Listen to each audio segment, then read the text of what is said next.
পাকিস্তানকে পরাজিত করে দেশ স্বাধীন হবার পর থেকেই পাকিস্তানের সঙ্গে সম্পর্কের বিষয়টি সংবেদনশীল ছিল। 1971 সালের ইতিহাস বিবেচনায় এ নিয়ে আলোচনার রাজনীতি কম হয়নি। সম্প্রতি দিল্লিতে শেখ হাসিনার অবস্থান এবং ভারত বাংলাদেশের সীমান্ত নিয়ে বাড়ছে ভারতের সঙ্গেও দূরত্ব। এই পরিস্থিতিতে পাকিস্তানের কাছে যুদ্ধবিমান কিনতে আগ্রহ প্রকাশ করেছে বাংলাদেশ। এ নিয়ে পাক সেনাপ্রধান জেনারেল আসিম মুনিরের সঙ্গে বৈঠকও সেরে ফেলেছেন বাংলাদেশ সেনার lieutenant general SM. Kamrul Hasan. পাকিস্তানের গণমাধ্যম দ্য এক্সপ্রেস ট্রিবিউনের এক প্রতিবেদনে বলা হয়েছে, বাংলাদেশ থেকে একটি উচ্চ পর্যায়ে প্রতিরক্ষা প্রতিনিধি দল বুধবার পাকিস্তান সফর করেন এবং পাকিস্তান এয়ারফোর্স PAF প্রধান air chief marshal Zaheer Ahmed Babar সিধুরের সাথে দেখা করেন। পাকিস্তানের রাষ্ট্রীয় সংবাদ মাধ্যমটি আরও জানায়, বাংলাদেশের সশস্ত্র বাহিনী বিভাগের principal staff officer lieutenant general SM. Kamrul হাসানের নেতৃত্বে প্রতিনিধি দল পাকিস্তানের উন্নত সামরিক সরঞ্জাম, বিশেষ করে JF-17 থান্ডার যুদ্ধবিমানের প্রতি গভীর আগ্রহ প্রকাশ করেন।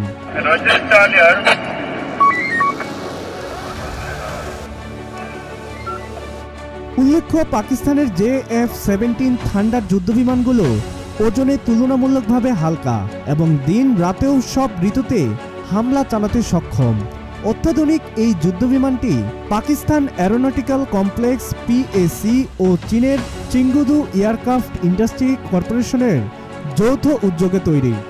একমাত্র ওয়ালটন এসি দিচ্ছে 1 বছরের রিপ্লেসমেন্ট গ্যারান্টি। প্রসঙ্গত, সামরিক পরিভাষায় JF-17 যুদ্ধবিমানকে মাল্টি রোল ফাইটার জেট বলা হয়, অর্থাৎ অনেক উঁচু থেকে হামলা চালানো, মাটির খুব কাছাকাছি নেমে বোমা বর্ষণ করা, প্রতিপক্ষের যুদ্ধবিমানের সঙ্গে আকাশে লড়াই থেকে শুরু করে শত্রুর আকাশসীমায় ঢুকে বিপক্ষের ঘাঁটি এবং সমরসজ্জার নির্ভুল খবর নিয়ে আসা, এই সব কাজই করতে পারে অত্যাধুনিক এই যুদ্ধবিমান। এদিকে পাক নাগরিকদের বাংলাদেশ সফরের ক্ষেত্রেও আগের কড়াকড়িও নেই। বিশ্বে যে কোনো জায়গায় থাকা পাকিস্তানের নাগরিক ও বংশোদ্ভূতরা যাতে সহজে ঢাকার ভিসা পান তার নির্দেশ দেওয়া হয়েছে।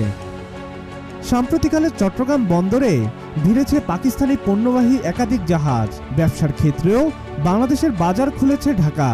24 সদস্যের একটি উচ্চ পর্যায়ের প্রতিনিধি দল ঢাকায় বৈঠক সেরে গিয়েছে। আগামী ফেব্রুয়ারি মাসে বাংলাদেশে সফরে আসবেন পাকিস্তানের পররাষ্ট্রমন্ত্রী ইশাহাক দার। পরিশেষে বাংলাদেশের পাকিস্তান সম্পর্কের ভিন্ন মাত্রা যেমনটা প্রকাশ পাচ্ছে, তাতে ভবিষ্যতে এই সম্পর্ক আঞ্চলিক কূটনীতির ক্ষেত্রে একটা গুরুত্বপূর্ণ বিষয় হয়ে উঠতে পারে।